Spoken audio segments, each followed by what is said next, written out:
Let's 1% from either side, so we do have the lanes starting to get ourselves up here. Second series of the day for the playoff bracket here. Of course, keep in mind, in the upper bracket teams, they just need 2 series victories, and then all of a sudden you put yourselves in a position where you have all 2 opportunities to qualify to TI. So this is incredibly important for both Vici Gaming and Virtus Pro. Already got a couple of the winners going through T1 as well as Secret, getting what a lot of people would say were surprise wins against their opponents. So anything can happen once it gets to these playoff stages.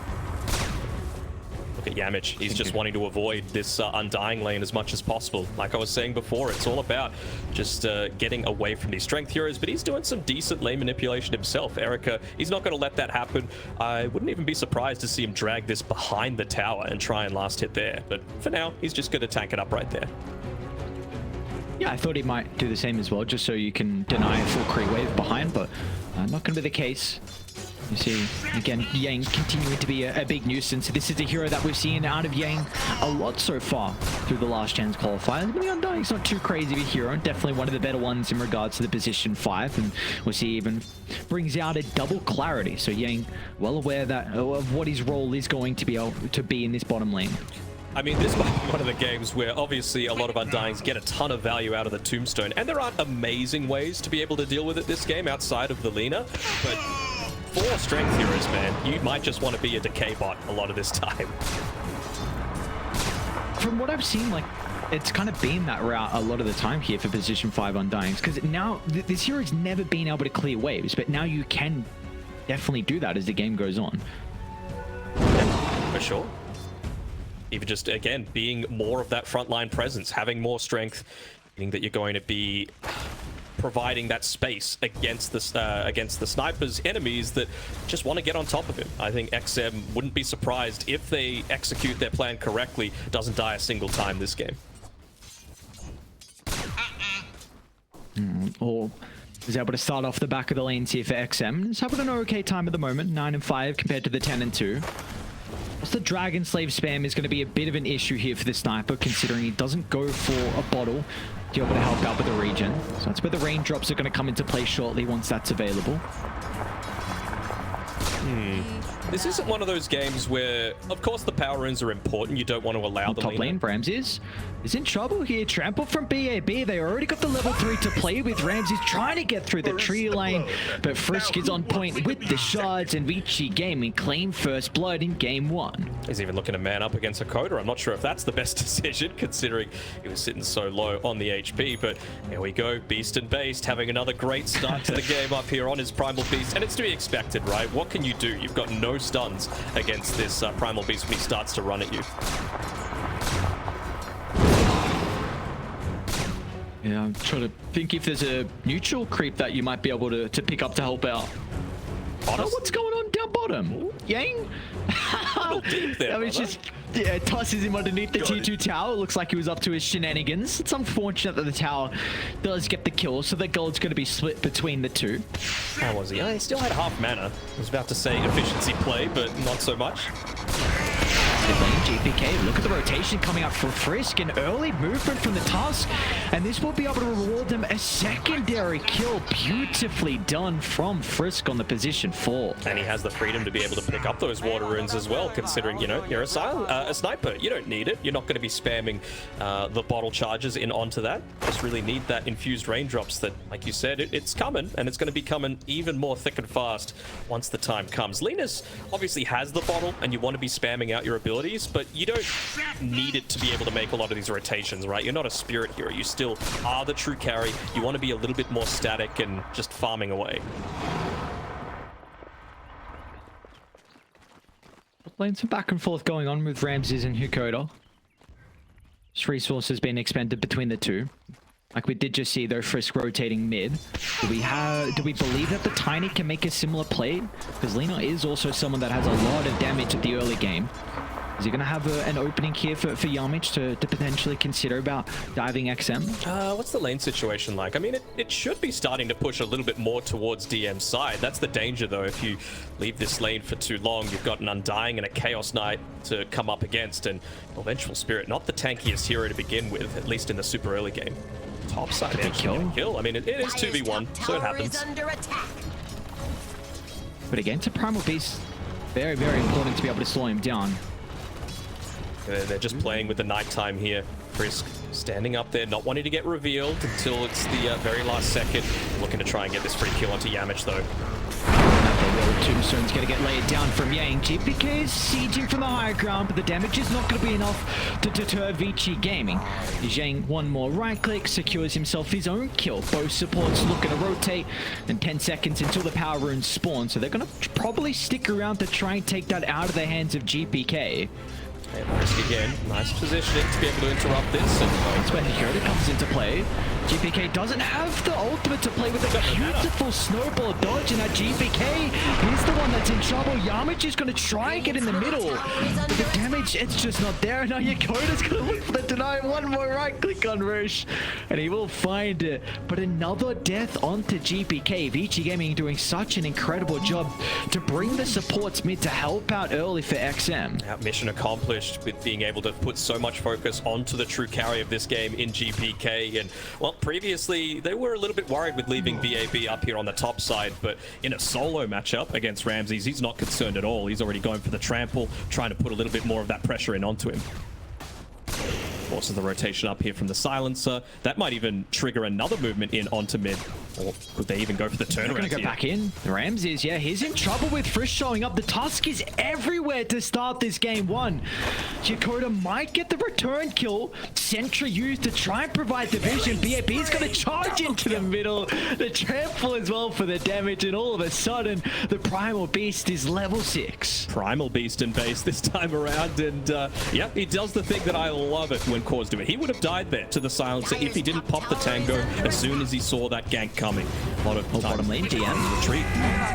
Erica with the Phantasm usage, and Yang dropped the Tombstone as well, so Vici Gaming, what a start to the laning phase.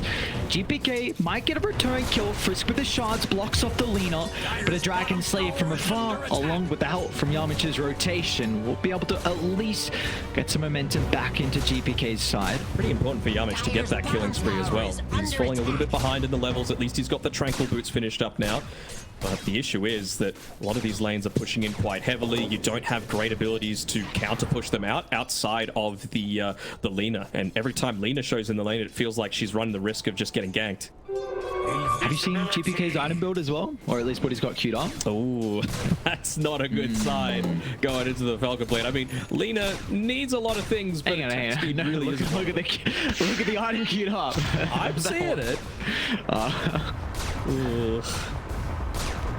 You don't need attack speed as Lina. That's my concern, you know? And, well, Midas maybe just feels like the levels are the important factor, especially with the Falcon Blade for that little bit of extra mana regen. Could he be leaning a bit more into that magic damage style?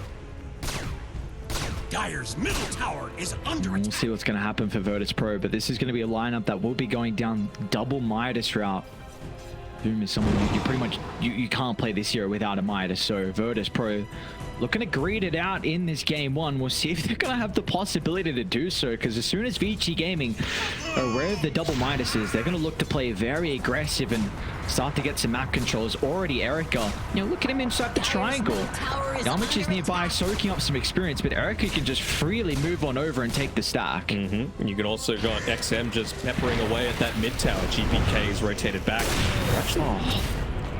Dude, Frisk, man, what's he doing to them? The wraparound back towards the secret shop. So Virtus Pro will be able to step in.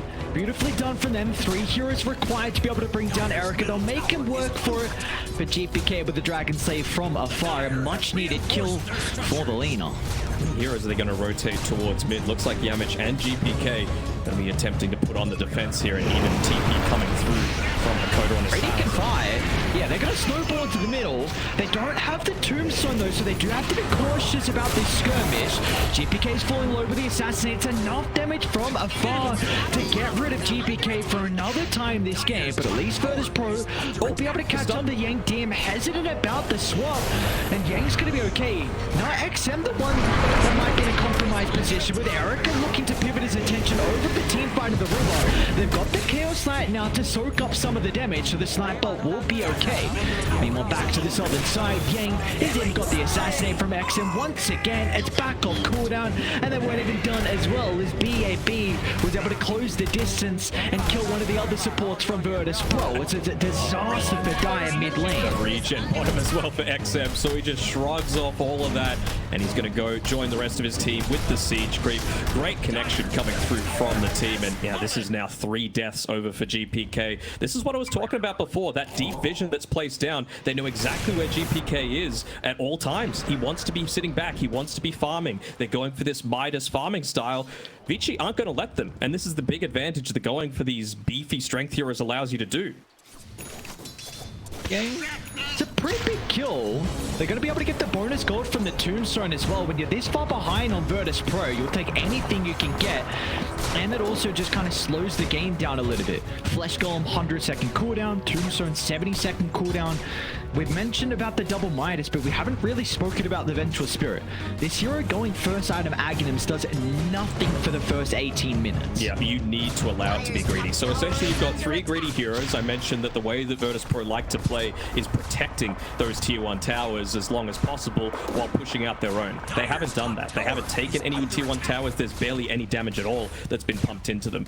I wonder if anyone's going to be looking to go bottom here and just to prevent this siege creep from getting too much in there. And that's exactly what Erica does, even popping the Phantasm to be able to clear it out faster. And while Erica's freely farming on one side of the map, you even have XM that's putting pressure on the T1 tower top, so of objectives being claimed here for Vici Gaming, a 4,000 net worth lead at 12 minutes in. Meanwhile, BAB is going to look for a solo kill onto Hakoda. An easy one for the Primal Beast to find, and this is one of the better things about this hero as well. You can just occupy the enemy's jungle. A lot of the economic damage is going to be a big issue here for Virtus Pro, because what do you do now? Like, you have to all group up as a team and just farm one area of the map, and that is something that they cannot do with this lineup. No, for sure. I mean, you can't let the sniper have a super easy time as well. 3-0-5 so far. He's having a great start to this game, just sitting here completely freely on the top side because he knows that he can't die, essentially. And BAB's just taking away a lot of the farm that Lena's trying to get. The fact that this Observer Ward next to BAB has survived for as long as it has is a huge win for Vici. Eventually, they're going to get rid of it. Let's see the smooth play from Virtus Pro. The rest of the team are coming over, so it's not the worst death if they can close the distance. They have the Doom ready to rock and roll for Ramsey. It's going to use it instantly.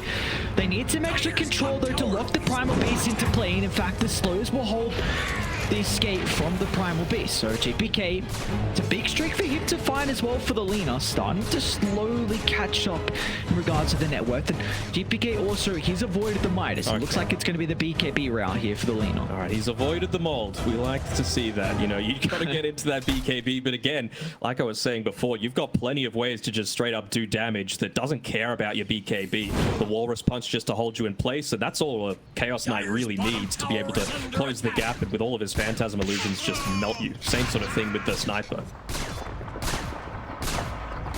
Dire's bottom tower is under Vici Gaming have been able to accumulate a really, really big net worth lead early on, but what are we looking to see them use this net worth lead for?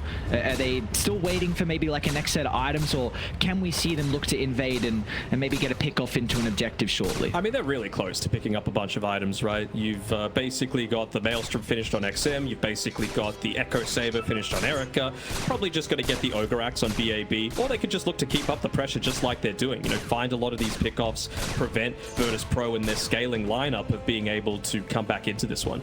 Because again, they're just waiting on Virtus Pro for DM to get that level 12 and to get that Aghanim Scepter, and some value starting to be obtained out of Ramses and his Midas and the Devour.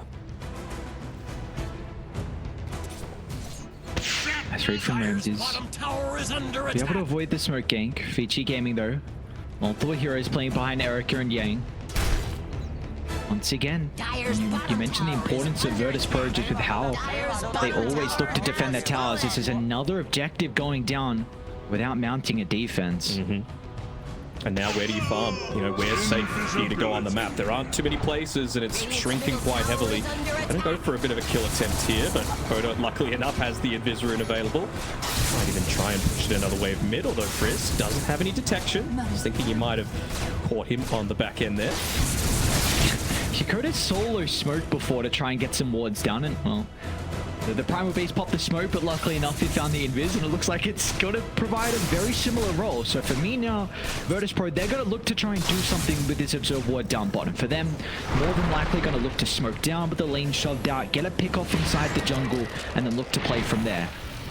Well, but Yamich, he actually moves up towards top here on the Chaos Knights, so won't be able to do anything to stop this. To me, Vici, they're just playing around the fact that we're stronger right now. We want to get back control over the enemy jungle. We know that's been our strategy from the very beginning. They got rid of one of our Observer Wards. Let's get rid of some of theirs, and then let's look to take this tier 2 tower and enable us to go into Roshan if we want to. Ramsey is in trouble. He's got DM off to the left side, but he might be a bit too far away for the swap. A global silence is going to come out, but the damage, it's already come through. BAB with a trample just blows up the Doom. They'll turn to DM next as well. Yakota's going to try and chuck out a spell, but now he might be the one in trouble. They've got the ward on the backline, so they're well aware of Virtus Pro's positioning, but GPK can turn it around with a double damage, and he's got the BKB in the arsenal as well. Can they lock onto the target though? Is Frisk going to look to Delta split? And VG Gaming, they're going to be okay for the moment. Meanwhile, Yang, the remnants of the tier 1 tower, beating onto Yamich. Doesn't have the damage for the moment. Decays up in a couple of seconds. Bro, this is a position 5, running into 3 nearly underneath a tier 2 tower. All the while, Erica's pushed in the top lane, preventing a lot of that experience from being claimed up there. You had a couple of kills be picked up as well. Like, everything has gone right for Vici Gaming right now. And I really struggle to see how VP might be able to come back into this one. They're getting close to some of their timings. 800 gold away from DM being able to pick up that Ags. 300 away from the Blink Dagger on the Tiny. Close to the BKB on the Doom. So it's coming, but it might just be a little bit too slow. That was... Hold that thought, GPK. They're going to see the Lena's positioning. One of the few times that Frisk has actually been off the mark with the shards in this game 1. So GPK will just be able to get out. They also see Yang moving into that triangle, so it looks like another free kill that they'll be able to find onto the Undying. They'll take anything at this stage. Again, he's happy to sacrifice his life. He didn't have a kill streak for them to be able to claim. He just wanted to make sure to keep that entrance warded as much as possible. But yeah, with a lot of those people showing on the enemy side of the map, they're like, well, there's no way for them to be able to close in on this when we've got the tag team, when we've got the Phantasm, when we've got XM, as crazily farmed as he is, to just walk on into Roche. What can they do? I mean, XM's farm, you take a look at Erica as well, top of the network from the Chaos Knight. Vici Gaming with this Aegis, who they're going to look to give it to. Looks like XM will be playing with the second life now. This is going to give them the opportunity now to get some more towers. I mean, Erica working on the BKB is their next item. Maybe they'll wait for the BKB before they go for this siege. It's a possibility, but again, VP are close. They're close to picking up these big items. DM's actually going to TP out, not even throwing out the Wave of Terror to be able to secure that top lane and maybe push it out, prevent it from going down quite so easily. They're going to most likely be popping the glyph here, but it's not really worth it just to clear out a couple of creeps. BAB unfortunately wasn't able to get that tower aggro there, so it's going to be a little slower than they might have been wanting. But now DM has got the Ags, you've got the BKB on the Doom, you've got it on the Lena, very close to picking up the Crystallis as well. Blink Dagger on Tiny, like they're getting their items. It's just a matter of what fight do you want to take. I think they've resigned themselves to the fact that, look, tier 2 tower, it's going down, and Roshan's already claimed, so it's not the worst. You got to give something to get something. Top tower has fallen. Only showing at the moment though, Virtus Pro. Very worried about the potential from Vici Gaming. And they're keeping a couple heroes top and continuing to defend their towers as well.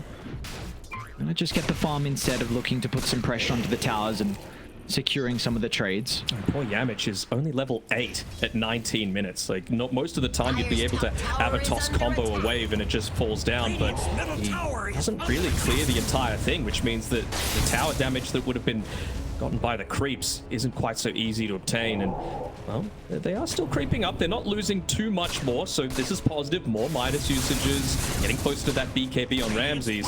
The thing is, though, you do want to catch the XM at the start of these, and if you pop in the Doom to be able to do that, then suddenly you need to get through 2 of his lives, unfortunately, and they're all very tanky on Vici. Oh, Young.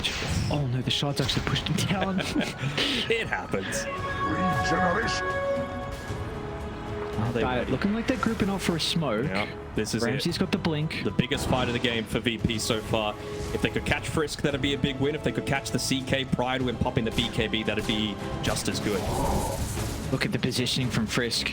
Next to the sniper's now going to show Yarmich gets a jump in the toss back as well. Instantly into the LSA. They'll trade the 1-for-1 to start. Looks like that's all Virtus Pro are going to get out of this. They're happy with that, and they also know that at least for the next 30 seconds, they're not going to have that BKB disable, so it might mean that GPK, Ramses, they look to put themselves out in the lane a little bit deeper, look to shove it out, look to delay the game even further, because they know that, look, we could just pop the BKB in the absolute worst case scenario and be able to get away.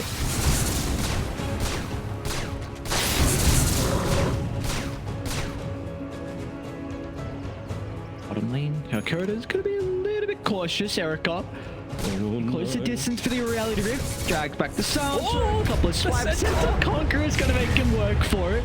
Ramses needs to step in to deal with the Phantasm. Yoink. Won't do so, but it will not matter as Yang swipes the kill. Easy like that. Vici Gaming with all their members back alive. Ages for another minute 40, but we do see that lane's continuing to be a big issue for Radiant at the moment. All they've gotten is a tier 2 tower with this first Roche. Yeah, I would say that sounds a little copium, but I would say VP are pretty happy with how they've been able to maneuver themselves on the map, getting even trades, only losing the 1 tower, hitting those very key item timings. Of course, they would have loved to get a bigger target when they went for that initial smoke, but in terms of what they could have lost, it could be much worse. I think concerns for Virtus Pro is just the fact that they are very single target, and you now have the Blink Snowball save from Frisk, and Yang's also itemizing into a Greaves as well. So if you're going to try and blow one hero up, if Vici Gaming can get these defensive items off to keep that person alive, then all of a sudden Virtus Pro, they might not have much left if the fight continues on afterwards. Yeah, exactly. They're very committal unless you're able to, like, you know, duck in and out of these team fights, get the second use of, for example, Doom, if he eventually gets a Centaur, to be able to go for the stomp there, or the second wave of the Light Strike Array, or the second Avatos combination, you know? BBK? Dire's bottom tower is under Stick around. attack. Got a bit of a Still without the blame Frisk. He's gonna jump in though.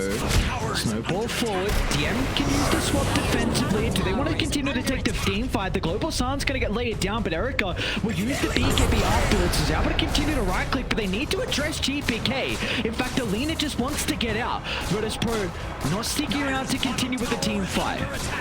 And all the while, XM, you know, it's only 1 kill, but you get the BKB out, you get the Global Silence being used, and you get XM taking more objectives away from Virtus Pro. He's going to back off in time, though, realizing that this is the sort of speed, again, that inner clock that these pro-level players have that enable you to know exactly how long it takes for them to make that movement to be able to defend their objectives.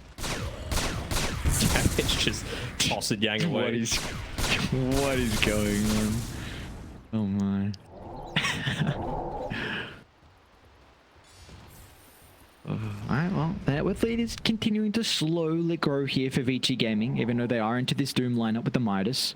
GPK's been getting a lot of farm as well, but really feels like we're coming down to that next Roche fight. Vici Gaming get that Frisk. Yeah, they're a little bit too clumped. He sees them, it's daytime, doesn't want to take the risk, at least until his sniper is able to join him. Might be able to catch someone as they move over to try and defend this tier 2, but they actually end up walking over to the left. They're just going to put BAB up there at the top of the stairs to be able to scout out any sort of movement, and yeah, they'll claim a tier 2 tower for free. Really good positioning coming through from Vici to cover themselves from all sides.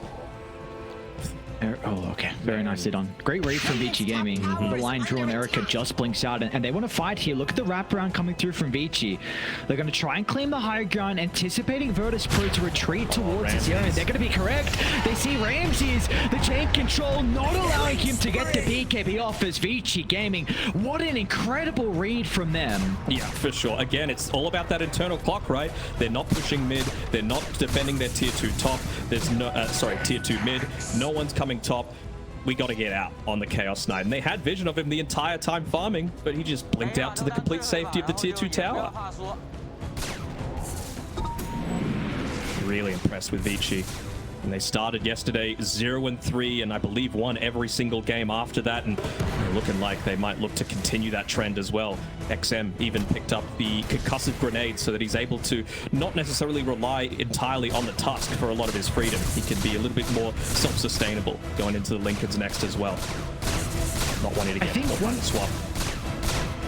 I think one thing for Virtus Pro as the game continues to go on is that I mentioned before some of the issues they'll have in potentially if Vici Gaming can get these defensive items off to keep someone alive, but for Virtus Pro they can look to go swap instantly into the global silence, and then that can prevent like the Tusk snowball. So Frisk, I love this change up. He's going to go into the Your Scepter next, recognizing he needs a way to dispel the global, and with GPK down by the bottom outpost, look at this, straight on top of the Lina, the global silence will do nothing as Vici Gaming to surround the two members of Virtus Pro and blow them up. Yeah, I wouldn't have hated the BKB on the Tusk either, just for the exact same situation that you mentioned. I do like some of the itemization from VP2 though. You've got the Ghost Scepter being brought up next by Yamich. It means that he's going to be able to go in. They're very physical damage oriented right now on Vici. So if he goes in, gets his Avatos combo off, pops the Ghost Scepter, he'll probably have time to run away with that Tumblr's toy and then look to make that re-engagement happen. The question is, are they just too far behind, and is Vici just going to be able to roll over them anyway? Oh, Chuckles here in this game one. Don't blame it all with how it's looking. Up the high ground they go. XM easily able to poke from afar. Even Yang just with that maxed out decay like we were expecting. He went at first. He's able to push the lanes out, not necessarily needing to commit the sniper onto the front lines like that. That's a big reason why he has Greaves, right? He's the highest net worth out of all the supports. Who would have expected, man? Like an Undying to ever be in this position where you're usually like the support with the least amount of gold. Now he's at the top. You saw the Cuckoo Undying, man. He wasn't really a support, but you know what I mean. He's a good player too. I get it. But I just, this year with Decay, you previously never were able to farm and push waves, and now all of a sudden, he's got a goddamn Greaves at 27 minutes. Dire, this is a great ward to play with. Global's on cooldown for another 40, though. They really need Global for this team fight. They really need to kill Chris. See the jump. So they can see at the moment they're going to jump further to the left. Oh, the sniper's in trouble. Doom is out. Red GPK to provide the damage to bring down XM. They're going to drag him to the middle with the snowball. DM will get the swap away. Finally, GPK is able to show up to provide the damage. XM will go down. Can they get more out of this though on Virtus Pro? GPK will attempt to look at the blade to blow up one, but it doesn't matter. The lean is so squishy. Erica and BAB will get on top of the cause and bring down Virtus Pro. And now they're trying to catch out some remaining stragglers, but it looks like the TP out from Kikoda will be fast enough. Heavy commitment with the buybacks, but they'll be rewarded with the Roshan at least, the tag team. Oh, they're trying to pick up somebody else, maybe just wanting to wait out the Vengeful Spirit and immediately kill her again after she looks to respawn. Maybe just feeling like they don't actually have the damage without the Phantasm, without the sniper there, but I mean, that was the movement that they needed to make, right? Find the pick off onto the sniper. But it did kind of feel like that situation you were mentioning, that if they pop everything onto killing one target, they just don't, they run out of juice eventually. Radiant's bottom tower Vici Gaming did a really good job to get on top of GPK, making sure that the Lina had some difficulties with entering the fight. You saw BAB and Frisk in particular, just as soon as the Lina was showing, they ran straight towards her location. And now this is opening up the pit for Vici Gaming. They know that Virtus Pro used a lot in that prior team fight, so they can easily go back and claim second Roche. And all this extra gold as well is going to do XM a world of good. He's cruising in on that Lincoln Spirit's going to prevent that sort of attempt that they just made previously. They need to essentially rely entirely on the chain stuns coming through, and well, with that Guardian Greaves, with what's Yang going for next? Glimmer Cape as well, right? It's all about preventing that single target pickoff that they're going for. Even Even just against the global as well, right? Guardian Greaves, you're always able to get off a tombstone. You're able to use Soul Rip still.